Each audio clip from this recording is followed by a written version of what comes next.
30 June আনুষ্ঠানিকভাবে শেষ হলো পদ্মা বহুমুখী সেতু প্রকল্পের কাজ। এই প্রকল্পের 32,607 কোটি টাকা থেকে চূড়ান্ত বিলে প্রায় 1,500 কোটি টাকা কম খরচ হয়েছে। এর মধ্যে মূল সেতুর 13,013 কোটি টাকা খরচ হয়েছে। এতে সাশ্রয় হয়েছে প্রায় 52 কোটি টাকা। নদী শাসনে বেশি খরচ হয়েছে 171 কোটি 27 লাখ টাকা। পদ্মা সেতু নিয়ে 2011 সালে বিশ্বব্যাংকের সাথে $12 কোটি ঋণ চুক্তি স্বাক্ষর হয়। 2012 সালের 30 জুন আনুষ্ঠানিকভাবে শেষ হলো পদ্মা বহুমুখী সেতু প্রকল্পের কাজ।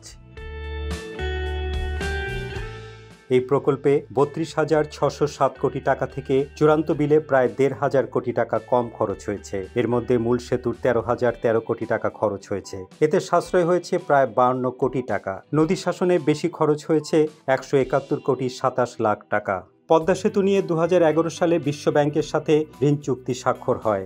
2012 সালের 29 জুন মিথ্যা অপবাদ দিয়ে বিশ্বব্যাংক ঋণ চুক্তি বাতিল করে। 25 জুলাই প্রধানমন্ত্রী শেখ হাসিনা নিজস্ব অর্থায়নে পদ্মা সেতু নির্মাণের ঘোষণা দিয়ে কাজ চলমান রাখেন। পদ্মা সেতু নিয়ে 2011 সালে বিশ্বব্যাংকের সাথে ঋণ চুক্তি স্বাক্ষর হয়। এ বছরের 30 জুন শেষ প্রকল্পের সমাপ্তিকে ঘিরে 5 জুলাই সাফল্যের নানা দিক নিয়ে পদ্মা পাড়েই অনুষ্ঠিত হল বর্ণাঢ্য অনুষ্ঠানমালা।